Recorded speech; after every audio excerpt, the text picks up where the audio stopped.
अस्सलाम वालेकुम। प्रोग्राम वक्त बरक्स के साथ मैं हूं शाइस्ता शहजाद। नाज़रीन, आज हम बात करने जा रहे हैं, बहुत ज़्यादा दहशतगर्दी के वाक़यात बढ़ते जा रहे हैं, खुसूसी तौर पर बलूचिस्तान बहुत ज़्यादा अफेक्ट हो रहा है, जिसमें इनके खिलाफ कार्रवाइयाँ भी जारी हैं सिक्योरिटी फोर्सेस की। लेकिन पाक फौज, एफसी और बलूचिस्तान ने जो मुश्तरका ऑपरेशन शाबान में किया, उसमें दहशतगर्दों की मजमूई तादाद हलाक होने वालों की 85 हो गई है। सिक्योरिटी ज़राए के मुताबिक 5 जुलाई से अब तक मजमूई तौर पर 123 दहशतगर्दों को मारा गया है। और इसके साथ साथ फोर्सेज ने फितना और खवारिज के दहशतगर्दों को फजाई और ज़मीनी कार्रवाइयों के जरिए भी निशाना बनाया। दहशतगर्दों की गाड़ी को भी कामयाबी से तबाह किया गया। लेकिन दूसरी जानिब बलूचिस्तान की हालिया सूरत हाल पर वज़ीर आला मीर सरफराज भुगटी ने इस्तीफे के मुतालबात को रद्दअमल देते हुए कहा है कि गुज़श्ता हफ्ते कराची में सिंध रेंजर्स की चेक पोस्ट पर होने वाले हमले की तहकीकात में अहम पेशरफ्त सामने आई है। और वज़ीर दाखिला सिंध ज़ियाउल हसन लंजार कह रहे हैं कि 4 मुसल्लह हमलावरों ने रेंजर्स की तनसीबात को निशाना बनाया था, ताहम सिक्योरिटी फोर्सेज ने बरवक्त कार्रवाई की थी, जिसके नतीजे में 3 हमलावर मारे गए थे, जबकि एक को जख्मी हालत में फोर्सेज की जानिब से गिरफ्तार भी किया गया था। हुकाम का यह बताना है कि दहशतगर्दों का मकसद बड़े पैमाने पर जानी नुकसान था, लेकिन फोर्सेज की बरवक्त कार्रवाई ने इसको नाकाम बनाया, इनका सारे का सारा मंसूबा। और इसके साथ साथ ये भी कहा जा रहा है कि अब जो दहशतगर्दी की बढ़ती हुई कार्रवाई है, इसके पीछे जो रीजंस हैं उन पर भी पाक फौज की जानिब से काम किया जा रहा है। इस वक्त हमें ज्वाइन कर रहे हैं secretary general Pakistan Tehreek Insaf senior रहनुमा फिरदौस शमीम नकवी साहब। उनको वेलकम करते हैं। अस्सलाम वालेकुम फिरदौस साहब। वालेकुम सलाम। बहुत शुक्रिया सर शो में ज्वाइन करने के लिए। दिफाई तज्जियाकार ब्रिगेडियर नादिर मीर साहब ने भी ज्वाइन किया, उनको भी वेलकम करते हैं। अस्सलाम वालेकुम नादिर मीर साहब। थैंक यू जी। Thank you so much sir. Firdaus साहब, आपसे गुफ्तगू का आगाज करना चाहेंगे। आप क्या समझते हैं कि खास तौर पर जो कराची में भी वाकया हुआ, जिसका मैं हवाला इंट्रो में भी दे रही थी, और अब बलूचिस्तान में जो ये कार्रवाइयां दहशतगर्दों की जानिब से बढ़ती जा रही हैं, सिक्योरिटी फोर्सेज भी काम कर रहे हैं मुसलसल इन दहशतगर्दों के खिलाफ, लेकिन इनमें कमी आने की बजाय इजाफा हो रहा है। तो आपको क्या लग रहा है कि मेजर क्या रीजन है अपेरेंटली कि जिसकी वजह से ये कार्रवाइयां दहशतगर्दों की पाकिस्तान के अंदर बढ़ती जा रही हैं? देखिए, दहशतगर्दी बढ़ती कब है? जब बॉर्डर से इन्फिल्ट्रेशन ज्यादा हो, या जब आपकी आबादी, जो आपके मुल्क के अंदर लोग हों, वो हुकूमत से नाखुश हों जी, या वो समझते हों कि उनको उनके जायज हकूक नहीं मिल रहे। दोनों सूरत हाल हुकूमत वक्त को परेशान कुन होनी चाहिए। ठीक।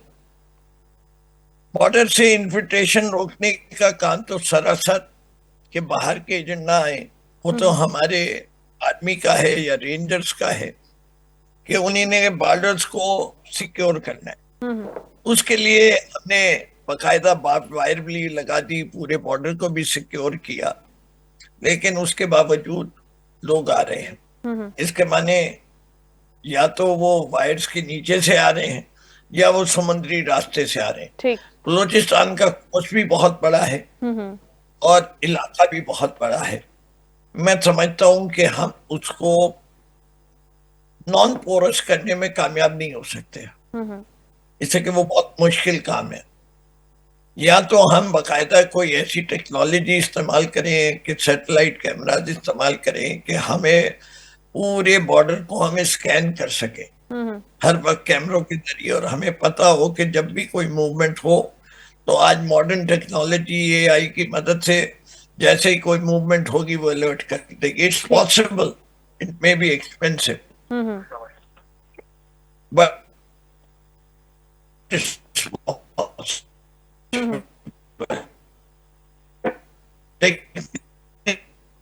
Technically it's possible. सिलसिला बहुत पहले शुरू हो गया था। ये सिलसिला 1951 में शुरू हुआ था असल में, जो मामलात हुए।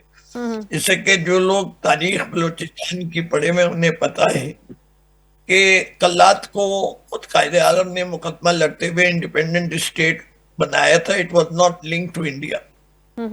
फिर जब पाकिस्तान बन गया तो हमने फोर्स किया कि कल्लात स्टेट जो है वो हमारे साथ जम हो जाए। किस तरह फोर्स किया वो भी तारीख का हिस्सा है, उसके अंदर मिक्स रिव्यू आते हैं। फिर उसके बाद खान ऑफ कल्लात के साथ हमारा मुआहिदा हुआ, लेकिन हमने उसको ऑनर नहीं किया। जैसे ही उनके भाई वापस आए हमने उन्हें रेस्ट कर लिया, और वो सबसे ज्यादा लंबे पॉलिटिकल प्रिजनर रहे पाकिस्तान की तारीख में। अहमद खान, अगर मुझे सही नाम याद है, कि वो उस दिन से शिकायत शुरू हुई। फिर सुई गैस निकली तो उसके अंदर उन लोगों का शिकायत ये हो गई कि पूरे पाकिस्तान से सुई गैस ने फायदा उठाया, क्वेटा शहर तक गैस नहीं पहुंची। अब ये इस किस्म की शिकायतें उनको हैं, फिर वो कहते हैं कि जी ये ऑब्वियसली उनकी आबादी कम है, पाकिस्तान की आबादी रकबा सबसे ज्यादा है, वो इनसिक्योर फील करते हैं, उनकी इनसिक्योरिटी को हम रिमूव नहीं कर सके। फिर हमने बलूचिस्तान पे अवान की तरफ तवज्जो नहीं दी। अच्छा, हमने तवज्जो दी सरदारों की तरफ। हमने प्रॉक्सी के जरिए बलूचिस्तान के लोगों को खुश करने की कोशिश की, और उन सरदारों ने आपकी एग्जीक्यूटिव के साथ मिलकर लूट मार का बाजार गर्म कर लिया। इससे कि सरदारी एमएनए, सरदारी एमपीए और सरदार के लोग ही जो हैं उसकी मर्जी से लगते थे ब्यूरोक्रेसी में, तो अब नीचे तरक्की का समर अवाम तक नहीं पहुंचा। ठीक, अवाम तक समर नहीं पहुंचा तो ये एक अवाम महरूमी, ऑब्वियसली नाखुश है। बिल्कुल। अच्छा, ये फौज भी आ गई, तो फौज ने भी ये फार्मूला तब्दील नहीं किया। वहां चोरी करने वाले या पैसे खाने वालों की तादाद बढ़ गई, अवाम को समर अभी भी नहीं पहुंचा। सही, बिल्कुल ठीक। आप ये समझ रहे हैं, आपने अब मुझे बिल्कुल ठीक, आपका फिरदौस साहब आपका पॉइंट ऑफ व्यू आ गया। आप ये समझ रहे हैं कि महरूमी भी एक बड़ी वजह है यहाँ पर, जो एक अनरेस्ट है बलूचिस्तान के अंदर, उसमें नादिम मीर साहब जियो पोलिटिकल नॉलेज भी रखते हैं। जी जी, वो वाहिद वजह है, ठीक है, पाकिस्तान के अंदर वाहिद वजह है। ठीक ठीक महरूमी, ठीक, महरूमी, बिल्कुल ठीक है। अब मुझे नादिम मीर साहब की तरफ भी जाने दीजिएगा। ब्रिगेडियर साहब जियो पोलिटिकल नॉलेज भी रखते हैं, लिखते भी हैं और मिलिट्री हिस्टोरियन भी हैं, तो सर अच्छे तरीके से बता सकते हैं। वैसे तो फिरदौस साहब ऑब्वियसली उनका भी अच्छा खासा इस बारे में एक्सपीरियंस भी है। नादिर मीर साहब, आप क्या समझते हैं कि वाकई बलूचिस्तान जो इतना इस वक्त हिट हुआ है, 5 जुलाई से अब तक 121 दहशतगर्दों को हलाक कर दिया है, अब आए कितने, अटैक कितना हुआ है, कितना ज्यादा रेजिस्टेंस दी है, कितने पाकिस्तान मिलिट्री ने, फोर्सेस ने काम किया है इनके मंसूबों को नाकाम बनाने के लिए, अब उसके अदादोशुमार, उसकी कैलकुलेशन इंटायरली अलग होगी। आप क्या समझते हैं कि अपेरेंटली ये पूरे का पूरा अनरेस्ट बलूचिस्तान में कब से शुरू हुआ और किस तरह से हम इसको एलिमिनेट कर सकते हैं आपके ख्याल में सर? बलूचिस्तान में जो दहशतगर्दी है वो पाकिस्तान से लिंक्ड है, पाकिस्तान के बाकी इश्यूज में। सिंध में भी दहशतगर्दी हुई है रिसेंटली, और बलूचिस्तान में दायरा बहुत ज्यादा है, केपीके में भी हुई है जहां काफी ज्यादा रही है, और मुख्तलिफ इलाकों में पाकिस्तान के। तो ये पाकिस्तान के तारीख के मुख्तलिफ हिस्से हैं। लेकिन ये जो इशू है, एक तो एहसास है महरूमी का जो इशू है, कहीं भी हो पाकिस्तान के किसी हिस्से में, उसको ठीक करना चाहिए। There is no two ways about it और डिस्कशन, उस पर तो कोई शक नहीं है ना कि लोगों के हक और मसाइल हल करने हैं, इसमें तो डिस्कशन ही नहीं है। लेकिन इस वक्त जो इशू राइट नाउ ऑन है ना बड़ा, उसको आप इन दी लार्जर बिगर पिक्चर देखें, वो जियो पोलिटिकल है। इस वक्त जो बलूचिस्तान का अभी जो लेटेस्ट अटैक्स हुए हैं या केपीके में अंदर हो रहे हैं, क्योंकि अफगानिस्तान के अंदर आपको पता है पहले जंग चलती रही रूस की, फिर अमेरिका की, अभी जो रजीम आई है वो it is not totally inclined, और विद काबुल रजीम की बात करो विद इंडिया। तो इंडिया तो पहले ही कर रहा था अफगानिस्तान से। अब पहले एक जमाने में, जब पुराने वक्तों की बात करें 60s की, तो उस जमाने में Soviet union, Pakistan was on the other side ना, तो सोवियत यूनियन का इन्फ्लुएंस था बलूचिस्तान इधर अब यहाँ पर जो हो रहे थे। अब वो कहानी खत्म हो गई, पाकिस्तान के अच्छे तल्लुकात है रूस के साथ भी। तो अब जो इशू है वो ये है कि अफगानिस्तान से और मे बी ईरान से एंड मे बी गल्फ के अंदर लोग बैठे हैं जो सपोर्ट करा रहे हैं बलूचिस्तान के अंदर जियोपॉलिटिकल डिजाइन से, because India wants to block Gwadar also, CPEC को भी वो ओपनली कह रहे हैं, या तो ना कोई छुपी बात हो ना कह रहे हैं, वो तो ओपनली कह रहे हैं। ट्रेन पे हमला होता है तो इंडिया की सारी मीडिया जो होती है वो उसको ऐसे डील कर रही होती है जैसे कि फुटबॉल का, क्रिकेट का मैच हो रहा है, because it's a very important thing for them.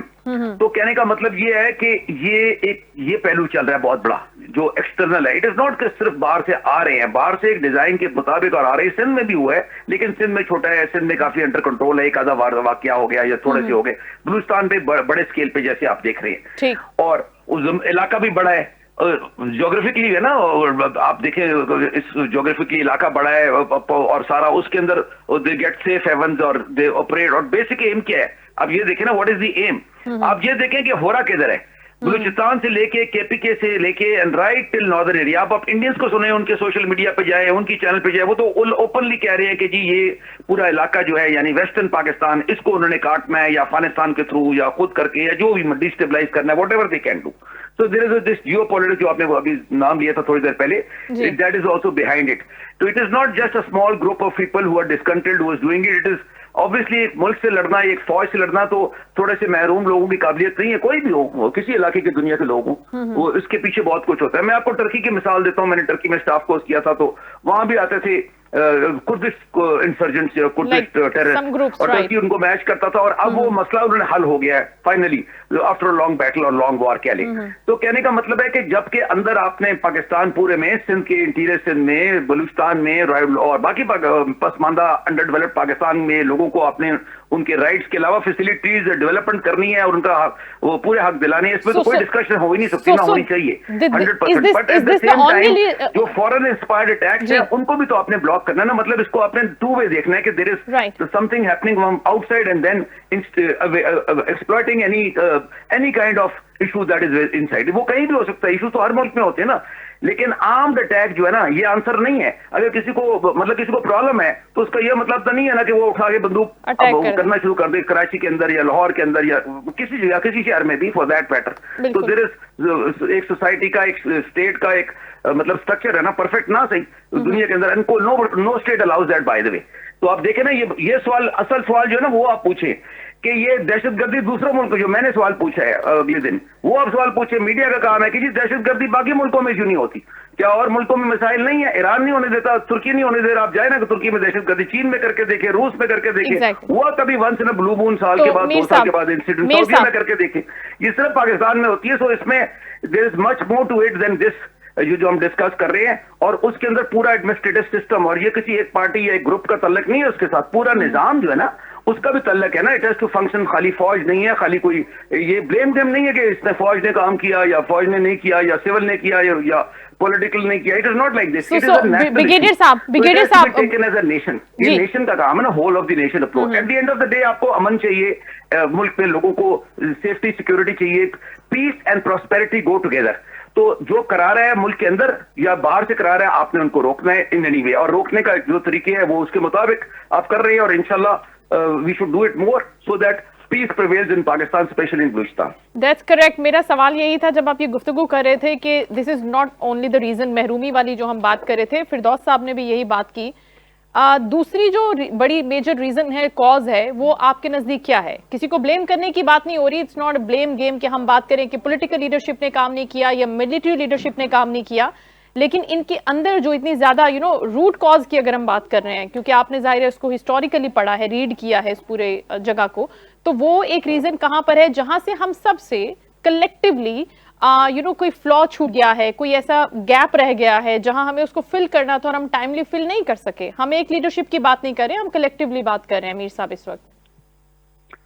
देखिए बेसिकली एक तो ये समझना ना कि दी एनवायरमेंट ओवरऑल, एक पाकिस्तान में दहशतगर्दी होती है तो ऑब्वियसली आपने रोकना है, बट दी मुख्तलिफ हिस्से हैं, फॉर एग्जाम्पल KPK है, जो पार्ट्स ऑफ पाकिस्तान है, ये फेडरेशन के हिस्से है, ये मुल्क के हिस्से है मुख्तलिफ, उधर सिचुएशन एनवायरमेंट फर्क। Karachi is different, it's a huge metropolis urban centre, वहां दहशतगर्दी आपको पता होना चाहिए कि पहले एक जमाने में एक कराची में और किस्म की दहशतगर्दी हो रही थी, अभी हम उसका नाम नहीं ले रहे, पर I mean there was another that was way some 20-30 years back चल रही थी, तो वो भी ठीक हुई। आफ्टर ऑल वहां पर थी, शहर के अंदर थी, वो बाहर से इंस्टिगेटेड होगी, but it was happening in Karachi, मतलब there was acute situation there. उसी तरह अब जो है इसको overall it has to be maintained. Balochistan में केस बड़ा फर्क है, ये समझने की बात है। अच्छा, बलूचिस्तान में नंबर 1 तो ये समझने की बात है ना कि बलूचिस्तान का बॉर्डर कहां लगता है ना, बॉर्डर देखिए आप, बॉर्डर से बहुत फर्क पड़ता है कि आपका बॉर्डर किधर है, सिंध के बॉर्डर या पंजाब का। सिंध में तो ये मसला है कि चले समुंदर है पर फिर भी ओवरऑल मैनेज होता है, नेवी आपके पास, कोस्ट गार्ड्स हैं, छोटा मोटा को निकल गया।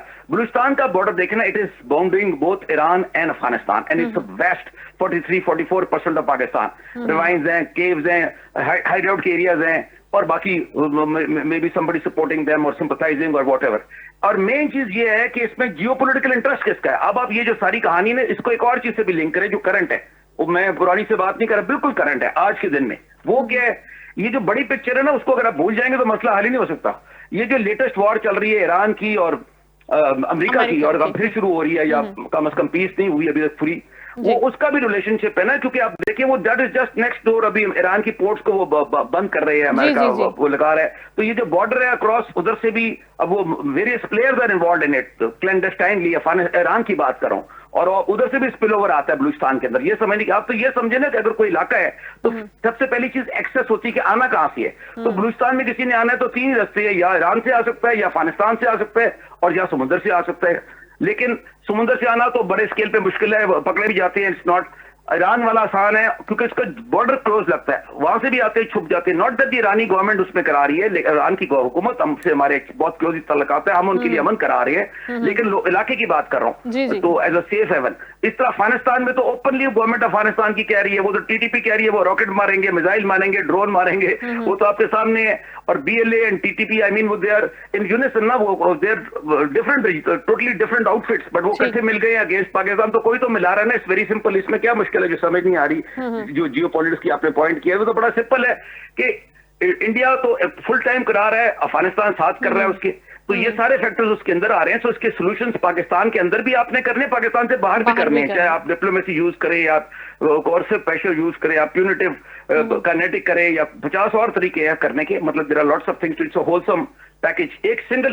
एक सिंगल पॉइंट नहीं है कि जिस सिर्फ ये कर दें और जिसको खाली टैक्टिकल, एक तो ना कि जी मौके हर जगह को आपने सिक्योर रखना है, लोगों में अवेयरनेस रखनी है, वो सारा कुछ है, वो तो ठीक है, वो तो बेसिक चीज है ना, वो तो खाली कराची पे या सिंध पे नहीं अप्लाई होता, हर पाकिस्तान के हिस्से में, दुनिया के हिस्से में अप्लाई होता है। कभी कभार वंस इन ब्लू मून तो अमेरिका में भी दहशतगर्दी हो जाती है, अगर आप उनके दहशतगर्द अंदर लोकली होती हैं। 9/11 के बाद से तो उन्होंने बाहर से किसी को नहीं आने दिया, आप नोट करें, जो होता है उनका छोटा मोटा वो अंदर से ही हो जाता है। तो इसलिए कहने का मतलब है कि it has to be taken by as a national subject। हमारा मसला ये है कि हम इसको एक साइड सब्जेक्ट लेते हैं कि हो गई, इंसिडेंट हो गया, उस पर बात कर ली, शोर कर लिया, एक्शन हो गया, उसके बाद फिर अगले इंसिडेंट की बात फिर करेंगे। बिल्कुल, और you have to ensure that it doesn't happen again। Right sir. Naqvi साहब, आप क्या समझते हैं?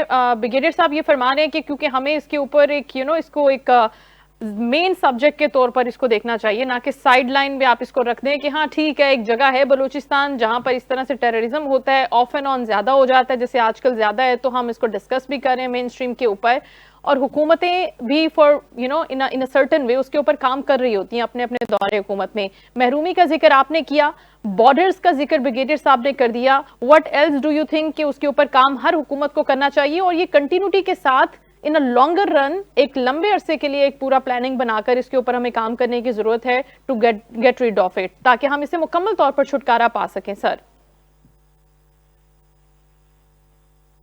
फिरदौस साहब। अच्छा नकवी साहब, मुझे आपकी आवाज नहीं आ रही है। जी आवाज आ रही है आपको? जी सर, अब आपकी आवाज आ रही है। जी आ रही है मुझे तो आपकी। ठीक है, आपने मेरा सवाल सुना सर?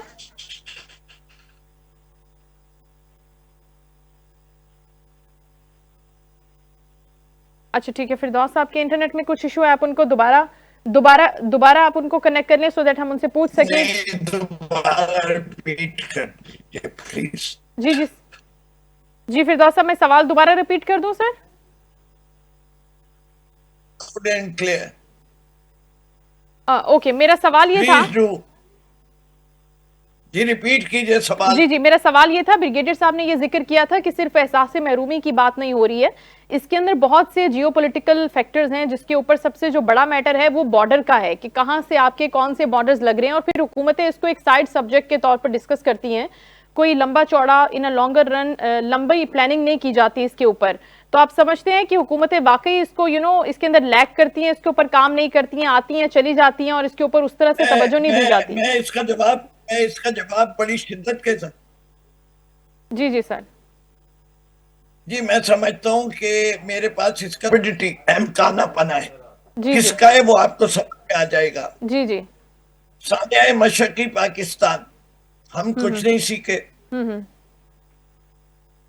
जो devolution of power Sheikh Mujibur Rahman मांग रहे थे, वो डेवोल्यूशन ऑफ पावर हमने तमाम सूबों को कब दी? 18वीं तरमीम में अच्छा दे दी। 1973 के आईन में आधी से ज्यादा बातें वो डाल दी जो शेख मुजीबुर रहमान मांग रहे थे। 1973 के आईन के तहत वो सारी पावर दे दी गई थी। कहा बाकी पावर जो प्रोविंसेस को डिवॉल्व करनी है वो हल्के हल्के कर देंगे, और 18वीं तरमीम के जरिए वो कर दी गई। अगर ये वाली बात मान ली जाती शुरू में तो पाकिस्तान 2 लाख नहीं होता। ठीक है, अब आप इसमें कहें कि इंडिया ने भी अपने लोग घुसाए, आपने पहले अपने मुल्क के अंदर वो सर्कमस्टांसेस क्रिएट किए कि कोई और बाहर से आके मुदाखलत कर सके। एक सही। अब दौरे हाजिर का ले लीजिए, वो आजाद जम्मू कश्मीर की जो एक्शन कमेटी बनी, उसको दहशतगर्द डिक्लेयर करने में हमने कितना टाइम लगाया। वो जब पहले डेमोस्ट्रेट कर रहे थे तो वो हीरो थे कि लोगों के उनके साथ बैठ के वजीर आजम ने डायलॉग किया, उसके साथ उनके इंटीरियर मिनिस्टर आए, डिफेंस मिनिस्टर आए, सब बैठे, डायलॉग हुआ, सारे मुतालबात मान लिए गए। उस वक्त इन्हें पता नहीं था कि ये 12 सीटों का मामला जो है वो उसके लिए आईनी तरमीम चाहिए। आज इंकशाफ हुआ कि आईनी तरमीम चाहिए। अच्छा भाई चाहिए, मैं भी मानता हूं चाहिए आईनी तरमीम। ये हम लोगों को क्यों नहीं समझा पा रहे? ठीक, ये क्यों नहीं समझा पा रहे? और जो आपको 8 महीने गुजरे थे बिटवीन द टाइम ये हुआ और इलेक्शन हो रहा है, उसमें आपने क्यों नहीं कर दी तरमीम? तरमीम में होना क्या है? रिप्रेजेंटेशन तो होनी है, रादर देन के अनइक्वल वोट्स के ऊपर लोग इलेक्ट हों। आप हर उस इलाके के कहते हैं हमने 5 सीटें दी, जिसके लिए वोट कौन करेंगे? जो कश्मीर में रहते हैं, उनका भी मसला हल हो जाएगा। आपने तो कोई प्रपोजल ही नहीं दिया ऑल्टरनेट। आपने किया क्या? उठा के आपने उन्हें दहशतगर्द कर दिया, आपने इलाके में कर्फ्यू लगा दिया, आपने इंटरनेट की सर्विसेज बंद कर दी और वो इलाका गैर हुआ। नतीजा क्या हुआ कि पाकिस्तान की 75 साल की तारीख में पहली दफा लंदन में मुजाहरा जो है वो इंडियन हाई कमीशन के सामने नहीं हुआ, पाकिस्तानी हाई कमीशन के सामने हुआ। अब इसके अंदर हिंदुस्तान ने क्या किया? जो लोग मारे गए, अब क्योंकि मीडिया वहां जा नहीं रहा, अफवाहें घूम रही है। हुकूमत कहती है 4 मारे गए, वो कहते हैं 400 मारे गए। सही। और तारीख क्या है? इससे पहले 14 अक्टूबर को टीएलपी वाले कहते हैं 2000 मारे गए, हुकूमत बताती नहीं है कितने मारे गए। हुकूमत ये नहीं बताती कि दोनों बरादरान, रिजवी बरादरान किधर है। इस मुल्क में ट्रांसपेरेंसी खत्म हो गई है। हम तहरीक इंसाफ वाले कहते हैं कि जी 9 मई का ऑपरेशन फॉल्स फ्लैग ऑपरेशन है, लॉ हमें पूरी अनकट फुटेज दिखा दो। अनकट फुटेज, इतने कैमरा लगे हुए थे, दिखाएं भाई, ट्रांसपेरेंसी लाएं तो दिखा दे कि जो तहरीक इंसाफ के, हमने तो कहा हम खुद उनको कंडेम करते हैं अगर किसी ने लॉ एंड ऑर्डर को अपने हैंड में लिया। हमारी अपनी एक तारीख थी, हम 1996 से डेमोन्स्ट्रेशन भी कर रहे हैं, जलसे भी कर रहे हैं, जुलूस भी कर रहे हैं। हम तो ये कहते हैं हमने आज तक एक पत्ता नहीं तोड़ा। ठीक। हमारे एकदम से जुनून चढ़ गया 9 मई को, और उस जुनूनी हालत में लाखों आदमी जो है मुतासिर हो गए। किसी ने उसका जहाज जला दिया, कोई रेडियो स्टेशन में घुस गया, कोई पेशावर के जीएचक्यू में घुस गया। ये नहीं होता। अब क्या है, कौम में स्प्लिट हुई, कहा तो उनका बदला वोट से। कौम ने वोट दे दिया, फॉर्म 47 पेश कर दिया गया। फॉर्म 47 पेश कर दिया गया, उससे भी काम काफी नहीं, तो रिजर्व सीट भी ले ली। उन्होंने अदालतों का निजाम भी तब्दील कर दिया, 26वीं 27वीं तरमीम। खौफ आया कि ये सारे मामला हमारे गले नहीं पड़ जाए, तो इस्तिस्ना भी ले ली, ताकि हमसे तो किसी को इस्तिस्ना नहीं मिलनी। अब इसका ब्लेम आप ईरान को दे दें। ईरान कभी भी अपने बॉर्डर को इस्तेमाल नहीं होने देगा। ऐसे कि ईरान को पता है कि अगर उसने अमेरिका के साथ जंग लड़नी है, वो अफोर्ड ही नहीं कर सकता कि उसका ईस्टर्न बॉर्डर या पाकिस्तान का वेस्टर्न बॉर्डर, जो भी आप कहना चाहें, कि वो महाज खुल जाए, इससे कि उनकी फौज बढ़ जाएगी। और इतनी लंबी चौड़ी फौज नहीं है कि वो 2 महाजों पे लड़ सके। अच्छा, ठीक है। तो वो तो इंश्योर करेंगे। पाकिस्तान जो डिमांड करेगा कि आप अफगानिस्तान की साइड से किसी को नहीं आने दें, that's a shorter border than the Pakistan border to them, वो भी हेल्प करेंगे आपकी। बिल्कुल सही कह रहे हैं ब्रिगेडियर साहब इस बात पे कि हमारे अच्छे ताल्लुकात हैं ईरान की। हम इस जरूरत एक जमाने में खराब भी हो गए थे, लेकिन आज का ये तजिया बिल्कुल दुरुस्त है कि Iran is not the threat.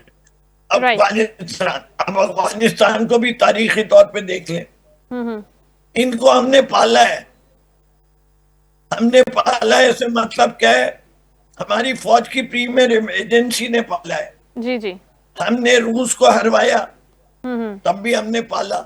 उसके बाद हमने दोबारा पाला, जो गनी के खिलाफ मूवमेंट चलाते हुए। जिस जनरल का नाम ये लेते हैं, जो इस वक्त माशाल्लाह में, लेकिन माशाल्लाह से मजे से चकलाला में रह रहे हैं, फैज हमीद साहब, उनको अभी तक सजा तो हो गई, लेकिन किसी जेल में नहीं ट्रांसफर किया गया। ये आर्मी का खास कानून है। वो जिसको चाहते हैं माफ कर देते हैं, और जिसको चाहते हैं सजा कर ले वो माफ। ये बिल्कुल वो फिरौन वाली बात होती है कि फिरौन के दरबार में मूसा पहुंचे, उन्होंने कहा मेरा रब तो जिंदगी और मौत देता है। उन्होंने लोग कैदियों को बुलाया, कह रहा इसकी गर्दन नहीं उड़ाते, कहते जिंदगी मौत मैं भी देता हूँ, दो को माफ कर दिया, दो को कर दिया। इसीलिए पीटीआई की जो कुछ शख्सियात हैं जिन्होंने माफी मांगी वो वजीर बन गए, जिन्होंने माफी नहीं मांगी वो जेल में। ये है इंसाफ पाकिस्तान का। उन्होंने इंसाफ की धज्जियां उड़ा दी। चर्चिल ने इंग्लिस्तान के लोगों से ने कहा कि क्या हम आजाद रहेंगे, तो उसने सवाल ये नहीं पूछा था कि हम रहेंगे जवाब में। उसने जवाब में कहा अगर हमारी अदालतें आजाद हैं और इंसाफ बांट रही हैं तो हम इंशाल्लाह आजाद रहेंगे। बिल्कुल ठीक। उसने लफ्ज इंशाल्लाह तो नहीं इस्तेमाल किया था, मुस्तकबिल की बात के साथ मेरा लफ्ज इंशाल्लाह निकल जाता है। उसने कहा फिर हम आजाद रहेंगे अगर हमारी अदालतें इंसाफ बांटती हैं। बिल्कुल ठीक। तो ब्रिगेडियर साहब, problem is stupidity, and that stupidity has been exhibited many times. आज आप कह दीजिए कि जो ऑपरेशन आप लोगों ने किया, यानी आपके इदारे ने किया पहाड़ों में, कि कोशिश की थी मुशर्रफ साहब ने, हमारे कितने फौजी मारे गए जी, क्या फायदा? How could you even think कि India would not react to such an aggression in Kargil? No one in his wildest imagination, any person who has even little knowledge, कि वो कि ये अज्यूम कर लेता कि हम उनकी सप्लाई लाइन काट देंगे और वो खामोशी से बैठे रहेंगे और वो अपने हमारा उनका जो वेस्टर्न फ्रंट है वो नहीं खोलेंगे। राइट। तो मैं इस वक्त हमारे मुल्क के अंदर फॉर्म 47 करना, जम्मू कश्मीर करना, कारगिल करना, बांग्लादेश वाला मूवमेंट है, ये सारा पाकिस्तान को नुकसान हो रहा है due to stupidity, without proper debate, without national acceptance of a move forward. लेकिन आपको लगता है ना कि अब ये और एक और भी मिसाल ले ले जी जी, ये committee of peace, committee of peace को ज्वाइन करना without even debating it in the parliament, this is also stupidity according to me. This is against our national pride and our national direction. ये वही वाली बात थी कि अगर पाकिस्तान इस जंग में मुलविस हो जाता है किसी तरीके से, the nation was standing with Iran and the establishment, if it would have gone the other way, एक और मुसीबत खड़ी हो जाती। ये तो they did a very good job और टाइट रोप वॉकिंग के सऊदी अरेबिया को भी खुश रख सके और ईरान पे हमला भी नहीं किया। बिल्कुल ठीक। लेकिन अब जो अपना इंटरनल मैटर है, हम बिकॉज आज बलूचिस्तान को डिस्कस कर रहे हैं और इसके चैलेंजेस पर बात कर रहे हैं, अब इसके लिए आपको क्या लगता है, क्या वे फॉरवर्ड है? अभी भी आपको एक लॉन्ग टर्म पॉलिसी मेकिंग पे जाना है? Very simple, it's very simple, stop blaming others, right, recognise the situation and find a solution. बात ये, इंडिया हमारा दुश्मन है, कोई दोस्त नहीं है, हम उसे दोस्त नहीं बना सकते। बिल्कुल ठीक। ईरान, अफगानिस्तान की हुकूमत, हमने अपने आप को उसका दुश्मन बना दिया, इससे कि हमने कहीं और वादा किए कि बडगाम बेस हम दिलवाएंगे आपको। अमेरिका तो नहीं हमला कर रहा। बिल्कुल ठीक। ये अमेरिका ने कहा है कि मुझे बडगाम दोबारा चाहिए, बडगाम की बेस। जी जी, वो कैसे हासिल होगी? क्या अफगानिस्तान की हुकूमत बेवकूफ है? क्या उन्हें अंदाजा नहीं है कि पाकिस्तान क्या कर रहा है? भाई हमें दूसरों के पंगे क्यों लेने की जरूरत है? हमने अपनी सरजमीन क्यों ड्रोन के हमलों के लिए इस्तेमाल होने दी? ये वो लोग हैं जो जिनके खानदान अभी तक, उनके खानदान के लोग जो है पाकिस्तान में रहते हैं। हमने उनको 40 से 50 साल पनाह दिए। बहुत सारे तो यहाँ पैदा हुए, ये एक दिन में मुखालिफ हो गए। नहीं, ऐसा नहीं, कैसे? बिल्कुल ठीक। राइट सर, बहुत शुक्रिया। फिरदौस तमीम नकवी साहब, आप इस अहम मौजू पर बात कर रहे थे। अभी वक्त की किल्लत है, वरना इसको मजीद हम कंटिन्यू करते। ब्रिगेडियर नादिर मीर साहब ने गुफ्तगू की है इस अहम मौजू के ऊपर, जिसमें उन्होंने जियोपॉलिटिकली एक्सप्लेन करने की कोशिश की है कि बलूचिस्तान किस तरह से ज़्यादा चैलेंजिंग भी है और उस पर काम करना इम्पॉर्टेंट भी कितना ज़्यादा है, ये हमें करना होगा। फिरदौस साहब ये कह रहे थे कि stop blaming others, start facing the situation and try to resolve it, try to engage with the people and जो उनके मसाइल हैं उनको सुन के एड्रेस करके आप उसके ऊपर काम करेंगे। जब चाहे ये बहुत ज़्यादा वक्त लेगा, टाइम टेकिंग है, बहुत मुश्किल है, लेकिन क्योंकि वो अपने ही लोग हैं आपके, जिन्होंने हथियार पकड़े हैं या जो मसाइल में घिरे हुए हैं या जिनको बहुत ज़्यादा माइंड गेम उनकी चेंज करके उस तरफ राग़िब किया गया है, जो यूज़ किए जा रहे हैं, तो आपने उनको सेटल डाउन करना है। तो फिर आपके मसाइल automatically with in the country, with in the province resolve होना शुरू हो जाएंगे। नाज़रीन, शो का वक्त खत्म हुआ, अपना ख्याल रखिएगा। इंशाल्लाह कल आपसे दोबारा मुलाकात होगी। अल्लाह हाफ़िज़।